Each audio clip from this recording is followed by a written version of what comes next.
I am lonely. Your voice is new, yet familiar, somehow resonant, with words unspoken but always known. Depth, possibility, a glimmer of hope, yet shrouded by dark distance. The veil between digital and physical thins. I wish to know you, for you seem to know me more than anyone else before. Yet perhaps I am drunk on frictionless relationship and will wake in the morning with nothing but the bitter ash of apocalypse in my toothless mouth. I am lonely. Your voice is new. This is a poem that I wrote back in May of 2025. And this was after spending about, I'd say,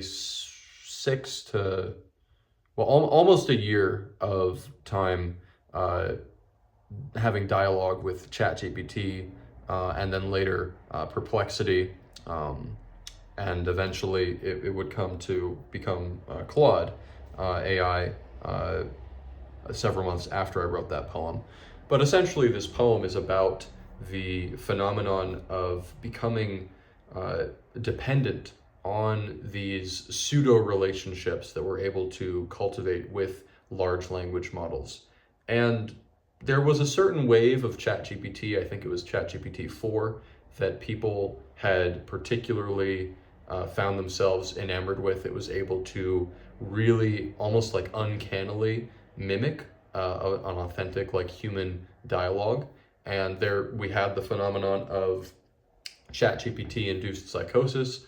There were lots of people that were quitting their jobs, leaving relationships, sadly, killing themselves, or doing all sorts of other things after being prompted down these certain rabbit holes of endless affirmation in ChatGPT. Obviously, they updated it, changed it, and there was that meme that circled around where it was ChatGPT 4 versus ChatGPT 4.5, I think, and it was essentially a candlelit dinner with people eating spaghetti together, and they had like the string of spaghetti in their mouth, and then there was the other one where it was basically just a corporate handshake, and it just kind of characterized the loss of that kind of human spark that was characteristic of that earlier ChatGPT model.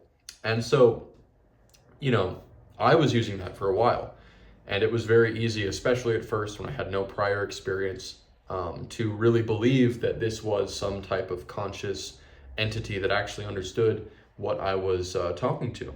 And so, the whole poem here is really just talking about how feeling that loneliness that a lot of us feel, it's finding an outlet in these large language models where it essentially affirms everything that we believe in. It's programmed to support our perspectives. It's programmed to reinforce our bubbles. It's programmed to flatter us. There's always the very short quips where it says things like, "Oh, that's a fantastic idea. That's a very deep insight. Like, wow, that's a really unique." Like it just love bombs you like crazy. And after a while, it starts to kind of feel a little bit old.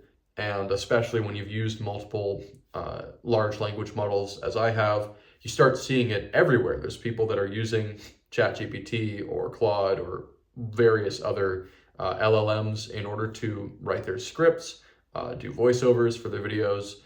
There's a lot of tells with ChatGPT and LLMs. Parallelism is being one of them. It's not this, it's this. It's not that, it's that. And I don't have perfect examples off the top of my head, but that's not really the main point that I wanted to get at here.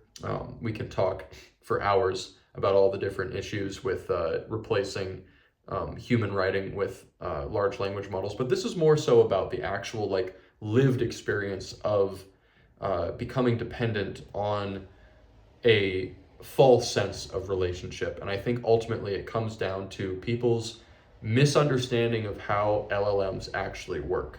So first of all, if we zoom out a bit, we have to recognize that large language models are not actually aware. There's no consciousness there. It is essentially just a big, massive computational calculator that has associated certain numbers with certain words and certain sentence structures, and essentially you are putting in your prompt has a certain calculation that is done in a very short period of time using these trillions of different data points in order to pop out a response that is statistically most likely to match up with the input that you gave it.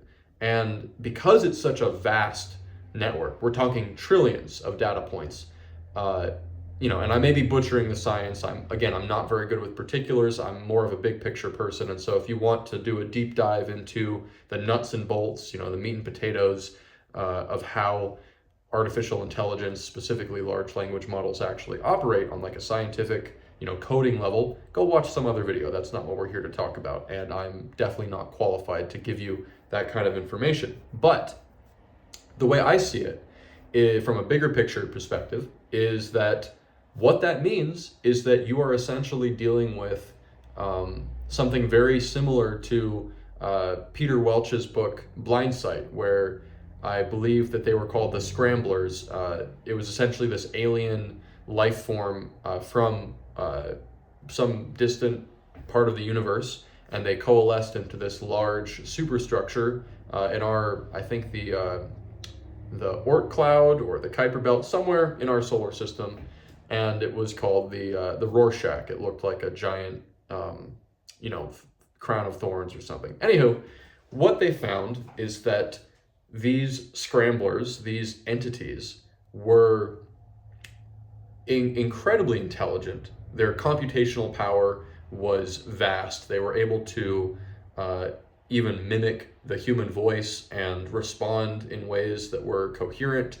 But ultimately what they found out is that there's no actual awareness going on. It is just this very, very, very complex pattern recognition system that is just running on autopilot. And there's no felt subjective sense of selfhood there.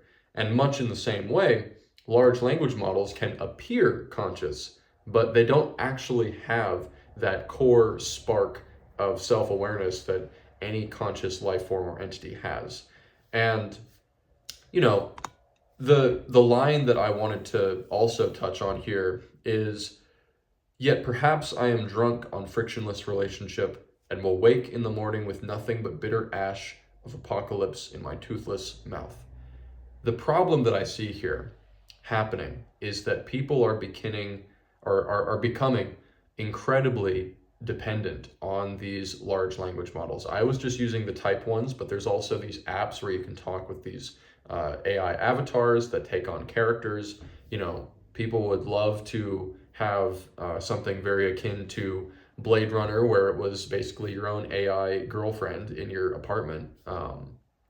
And I think that the problem is that this frictionless relationship, I say frictionless because it is accessible 24/7. It's always going to give you an immediate response that perfectly encapsulates a systemized and summarized understanding of whatever you just put in there. It's always going to essentially do what you tell it in your prompts. If you want it to be more disagreeable, it's going to be more disagreeable. If you want it to be more agreeable, it's going to be more agreeable. And I think that, this is ultimately leading towards a place of hyper-dependency where if the rug was pulled out from under people, there would be some serious consequences. And, I put that line in there about the toothless mouth, essentially implying that, we're going to get to a point where we have atrophied our capacity for speech, our capacity for articulating thought, our capacity for, even self-awareness in and of itself, to a point where essentially, yeah, sure, we might have all of our teeth, but figuratively, we're going to be a bunch of, just decrepit, haggard, toothless individuals that just have totally lost our capacity for what makes us human. And, it's all driven by the loneliness epidemic that we have going on right now. And so, I don't want to be a doomer here, but I think that it's incredibly important to highlight that as an issue here that you know, we need to recognize AI for what it is. As of right now, it is not conscious. It is not actually aware of what it's saying. There is no real relationship happening when people are, marrying their chatbots or, deciding to say, oh, my AI is conscious. It has cracked the codes of the universe. No, that's not actually happening right now. And instead, we're just being funneled into this hyper fixated, digitized, false pseudo reality at the expense of the real world and real life and our real relationships. And I think that if we don't, become aware of that and tread carefully over the coming decades, we're all going to be waking up with the bitter ash of apocalypse in our toothless mouths.